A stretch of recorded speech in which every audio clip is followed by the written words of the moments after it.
Okay. Yud base. We are not making pickling brine on Shabbos, but we may make salt water and dip his bread in it or add it to it cooked food. Rabbi Yoshi says, but this is not pickling brine, whether it is large or small quantity. Rather, they are permissible ways to make salt water. First, one adds oil to water or to the salt. One may not eat hyssop on Shabbos because it is not food for healthy people, but one may eat pennyroyal or drink not grass water. A person may eat any foods for healing, and he may drink any beverages except for the water of palm trees, a portion of roots, because they are cures for jaundice. However, one may drink the water of palm trees to quench his thirst, and he may oil himself with root oil if it is not for healing. One whose teeth pain may give one whose teeth pain him may not give sip vinegar through them, but he may dip his bread in vinegar in the usual manner, and if he thus cured, he is cured. Okay. Okay. Carry on. There's more to Oh, that. I'm sorry. I'm sorry. One whose loins pain him may not anoint himself with wine or vinegar. He may, however, anoint himself with oil, but not with rose oil. Princes may rub rose oil on their wounds, for such is their custom to anoint themselves on weekdays. Reb Shimon says all Israel are princes. Okay. Okay. Next parak. Eluk sharim shechayim alayhim. So now we're talking about the malach of kosher, right? Tying a knot. And here are the kinds of knots that a person would be chayav on. A kesher hagamalin, the camel driver's knot. The kesher hasapanin, and the sailor's knot. Now, uh, I have no personal knowledge of how to tie either of these knots, but apparently Right. they're strong and permanent. Right. Kishem shehu chayav al kishoran kachu chayav al heteran. And the same way that he is chayav for tying them, he's also chayav for untying them. Uh, for Shabbos, right? Because this is how because being matir is also a malacha on Shabbos because when they were making the nets, right, when they were making nets to go and fish for the chilazon and things like that, the nets were made with little knots inside them which they would tighten Right. and loosen and tighten and loosen. Um, okay, that's the connection to the Mishkan anyway. Which now, actually, now that I think about it, I'm sorry, just a little meta thought over here, is that um, the nature of malachas, we always say, is that they're supposed to be permanent. So if the nets were continually tied and untied, then why would that be a malacha? Just never mind. I'm not going to go into that too far, but just that just occurred to me as I was saying it right now. Anyway, Rabbi Meir omer kol kesher shehu yachol lahatir ba'achas miyadav en chayvin alav. So says Rabbi Meir, here's a way you can know if a knot is permanent or not. If you can only do it if you can untie it with one hand, then it was never really a permanent knot. Right. Excuse me. יש לך קשרים שאין חייבים עליהם כקשר הגמלים. Okay, so there are other knots that you're not chayav on, like the camel driver's knot and the sailor's knot. Okay, so what are those things? Kosher is isha mafteach chaluka. So if a woman has got a knot on her garment, which she uses to tie it up over her shoulder, like it folds up and she ties it over her shoulder like that, Right. but on opposite shoulders. Um, and since the garment is worn and it's made to be tied and untied on a regular basis, that's not called a permanent knot. Chutei svacha, also the threads of I think it's a hair covering. Right here in it. Right Right. in it. Okay, with shell psikia. And psikia is the belt. Okay, They retsuas, call, I think they call it girdle here. the girdle, yeah. Girdle. Yeah. Okay, retsuas min al sandal and the straps of a boot or a shoe. Nodos yain v'shemen and flasks of oil and wine. Kadera shel basar and a pot of meat. I'm just wondering where's there, we're thinking in terms of pots of meat nowadays, but where would you have a knot? Now, it says the commentary explains that what they would do is they would tie a cloth around the pot in order to preserve its heat. Oh, okay. Okay. But again, if you tie a knot in that, obviously you don't intend that to be permanent. You want to get your food out. So Oh, so all of these are temporary knots. Rabbi Eliezer ben Yaakov omer koshin lifnei behema bishvil shelo teitzei. You are allowed to tie a knot in front of an animal so that it shouldn't go out um, from the barn or sure. Right. okay? Right. Because that would never be a permanent knot anyway, because at some point you are going to want to take it out. So that's also not considered permanent.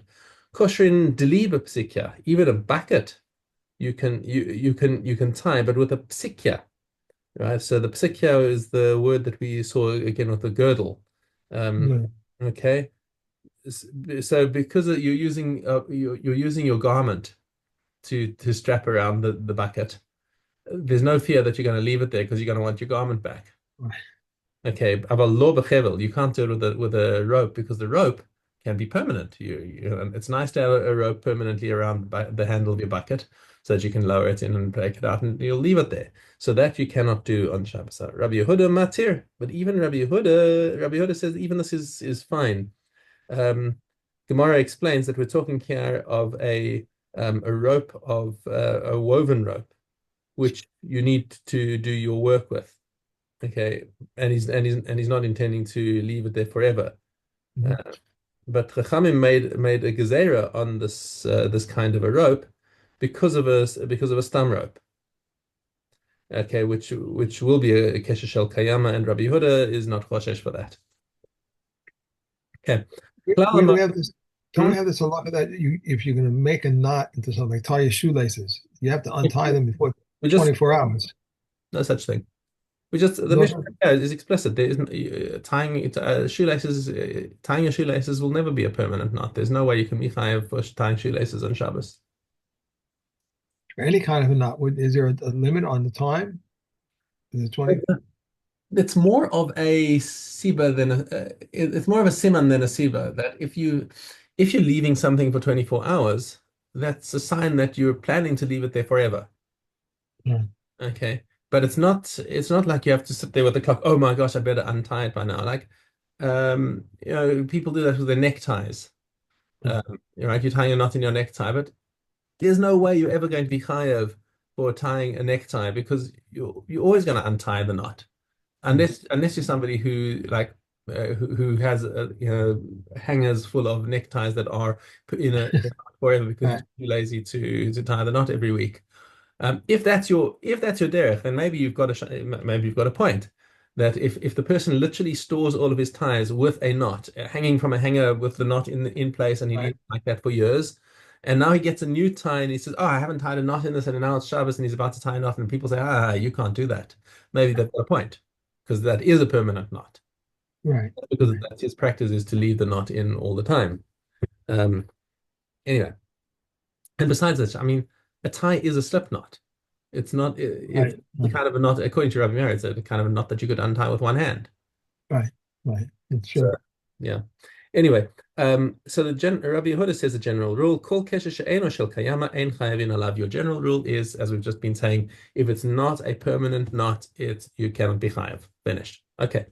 Doesn't mean, by the way, that we can't make an isud rabbanan on it, even though it's not permanent, as we saw with the case of that woven rope knot, which he needs for his malacha, and the Chachamim said that is aser. You're definitely not chayav, but that'd be chayav, aser avol pater. Right. Gimel mekaplin esa kalim. So now we're talking about folding clothes. Which is a different kind of Mhm. halacha over here. This is because of the melaben, because of cleaning of Mhm. washing. So the folding of clothes is potentially aser, and we're going to see in the Mishnah now. So mekaplin es hakelim afilu arba v'chamisha pamim. You can fold clothes 4 or 5 times. Matzian es hamitos mileil Shabbos leShabbos, and um, you can set out the beds um, from on the night of Shabbos for Shabbos itself. Avalo mi Shabbos lemotzei Shabbos. Yeah. So for example, if you wake up in the morning and you're allowed to make your bed, so that it's ready for you when you want to come take your afternoon shlof. But you cannot make the bed in the afternoon after your afternoon shlof so that it's nice for Right. you to do that night because that's not preparing for after Shabbos. Now, there's a whole bunch of riders inside this thing when we're talking about folding clothes. Right, the Gemara comes and explains that the folding of clothes is only mutar under four conditions. Right, one that it has to be one person folding the clothes and not two together because otherwise it looks like you're doing some sort of tikkun on the clothes. Two, that the clothes are new and they don't look very crumpled. I guess this is in the days before ironing or something. But at any rate, if you fold if they're crumpled and now you start folding them and smoothing them out nicely, that looks like a tikkun. Um, Three is that the clothes are white. And for the life of me, I don't understand this one. Why it would be that white clothes but with colored clothing you're not allowed to fold them because that is something that's particularly a tikkun for colored clothing, stated without proof or reasoning. And honestly, I don't understand it. I'm just telling you what I see in front of me over there. There's a distinction between white and colored. שאין לו בגדים אחרים להחליף, and also that he doesn't have any other clothes available to him. Okay, but if he has other clothes that he can swap with for Kavod Shabbos, then why is he getting involved with folding clothes on Shabbos? Okay, so those are your four conditions said over there. Rabbi Yishmael Omer mekaplin es hakelim umatzion es hamitos mi Yom Kippurim leShabbos. He says, what happens if Yom Kippur falls on a Friday, which it never does in our calendar, but in the days when they had Kiddush HaChodesh, and Right. it really fell out whatever day the witnesses came, and so it was possible for any Yom Tov to fall on any day of the week. Okay, so what happens if Yom Kippur falls on a Friday? Are you allowed to prepare? I mean, he's asking the question specifically about folding clothes because we spoke about not making your bed from Shabbos for Motzei Shabbos. What happens if Right. you make your bed on Yom Kippur for Shabbos that night? And Rabbi Shmuel says, yes, you can. You can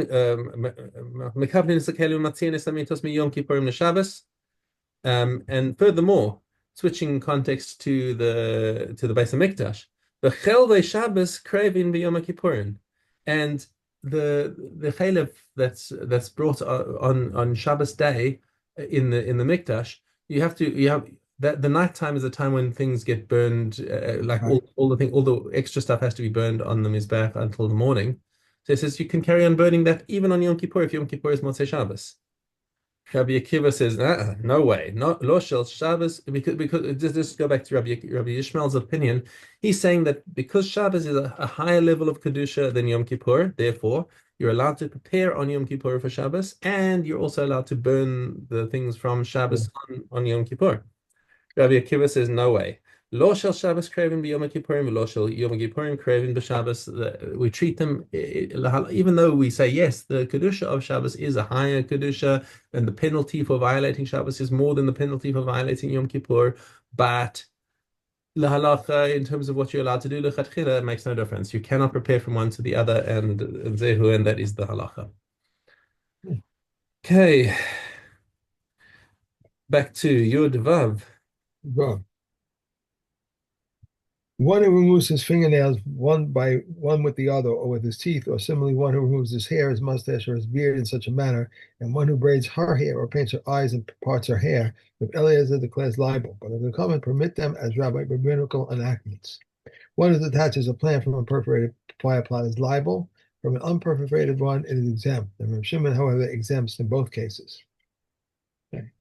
We're going to go back to Shabbos 1 Aleph again. No, this is the second volume of Shabbos now. It's very good. Aleph, Right. Aleph. That's what I meant. Aleph in there. What? Should I do Aleph in No, no, I no, have two no. volumes. You've got two. So you're going to your second volume, which is Yud Aleph Aleph. Yeah. Right, you're Aleph, right, okay. One who throws from a private domain to a public domain or from a public to a private domain is liable. One who throws from a private domain to another private domain and a public domain lies in between. Rabbi Akiva holds him liable, and the comment, however, exempted. In what manner two balconies, one opposite the other in a public domain, one who hands over or throws from one to the other is exempt. If both were in one row, or both one who hands over is liable, whereas one who throws is exempt. But such was the work of the Levites. There were two wagons, one behind the other, in a public domain. They would hand over the boards from one to the other, but they would not throw them. The bank of a cistern and a rock are 10 tefachim high and 4 tefachim wide. One who takes an article from them or places an article upon them is liable. Less these dimensions, he is exempt. Okay. Good. Okay. Okay. Base. Some apply to Misa and Bikurim, not to Truma. Misa and Bikurim must report to the place, require the declaration, are forbidden as to an onen. Reb Shimon permits, and they are liable to beer, but Reb Shimon exempts. And any quantity whatsoever is forbidden to be eaten in Yerushalayim, and whatever grows from them is forbidden to be eaten in Yerushalayim by non-priests or cattle. Reb Shimon permits these apply to Misa and Bikurim, but not to Truma. There are some that apply to Truma and Misa, but not to Bikurim. Truma and Misa render forbidden. The threshing floors have a prescribed quantity applied to all produce when the temple exists and when the temple does not exist to tenants, lessees, sikaron, and robbers. These apply to Truma and Misa, but not to Bikurim. And there are some that apply to Bikurim, but not to Truma and Misa. Bikurim are acquired while attached to the ground, and a person may render his whole field Bikurim, and he is responsible for them, and they require an offering, singing, waving, and spending the night. Okay. Trumos. Okay, Trumos. The base Dalit. One may not separate Truma from one kind for another, and if he did separate his Truma, it's not Truma. All kinds of wheat count as one, and all kinds of figs and dried figs and fig cake count as one, and one may separate Truma from one for the other. Where there is a priest, must one separate for the superior quality, but when there is no priest, one must separate for that which he keeps. If Yehuda says one must always separate from the superior quality. One should separate his Truma as a whole small onion and not a half or a large onion. Rabbi Yehuda says not so, rather half of a large onion. Rabbi Yehuda also used to say one may separate his truma from town onions for the villages, but not from the villages for the towns, since they are food of the upper classes. And one may separate truma from oil olives for pickled olives, but not from pickled olives for oil olives, and from unboiled wine for boiled wine, but not from boiled wines for unboiled wine. This is the general principle. The two kinds constitute kalayim. One may not separate truma from one for the other, and not even from the superior for the inferior. That if they not constitute kalayim, one may separate truma from the superior for the inferior, but not from the inferior for the superior. But if he did separate from the inferior for the superior, his truma is truma, except from darnel or wheat, since it is not food. And cucumber melons are one kind. Yehuda says 2 kinds. Okay. Aros. Okay, Vav Hey. If one enters a gate of open fields during the rainy season and there's two in a certain field, then he said, I went to that area, but I don't know whether I entered that field or not. From Elazar Ruzim Tahor, but the sage of Ruzim Tameh. And uncertainty of Tumah in a private domain is deemed Tameh until he says, I did not touch the Tameh object. And uncertainty of Tumah in a public domain is deemed Tumah Tahor until he says, I touched the Tameh object, which is the public domain, the pass of Beis Gilgal, and other paths similar to them are a private domain in regard to the laws of Shabbos, but a public domain in regard to the laws of Tumah. Rabbi Eliezer says the paths of Beis Gilgal were not mentioned in the academy other than to teach that they are private domain for the Sabbath laws and for that Tumah laws. The paths that open into pitches, ditches, vaults, and wine vats are proved private domain for the laws of the Sabbath and a public domain for the laws of Tumah. An area of open fields during the summer season, it is a private domain in regard to the laws of Shabbos and a public domain in regard to the laws of Tumah. Whereas during the rainy season, it's a private domain with regard to both this and that. Okay. And Lakos. Head base. We do not bring either from a fertilized field or from an irrigated field or from a field of trees, but if one bought, it is valid. How does one do it? He plows it in the first year, and in the second year he plants it 70 days prior to Pesach, and it produces fine flour in abundance. How does one check it? The treasurer inserts his hand into it. If dust comes up on it, it is unfit as he sifts it. If it becomes wormy, it is unfit. The Tekoa is the preferred area for the oil. Abishol says second to it is Regev beyond the Jordan. All lands are valid, but they would bring from these, but they would bring from these. We do not bring either from a fertilized field or an irrigated field or from those trees between which vegetation grew, but if one brought it, it's valid. We do not bring from unripe olives, and if one did, it's invalid. We do not bring from olive berries, which are soaked in water, nor from preserved, nor from the preserved, nor from stewed. If one did, it's invalid. There are three categories of olives, each with three oils. The first olive, he picks it from the top of the olive tree and pounds and places it in the basket. And Yehuda says around the basket. This is the first. He presses with the beam, and presses with the beam. Yehuda says with stones. This is the second. He again grinds and presses them. This is the third, and the first for the menorah, and the rest for the mincha offerings. The second olive he picks from the rooftop and pounds and places it in the basket. Rabbi Yehuda says around the basket. This is the first. He presses with the beam. Rabbi Yehuda says with stones. This is the second. He again grinds and presses them. This is the third. The first is for the menorah, and the rest is for the mincha offerings. The third olive he packs inside the house until it decays, and he takes it up and dries it atop the roof and pounds and pastes it into the basket. And Rabbi Yehuda says around the basket. This is the first. He presses with the beam. Rabbi Yehuda says with stones, and this is the second. He again grinds and presses them. This is the third. The first is for the menorah, and the rest is for the mincha offerings. Okay. And Gedar.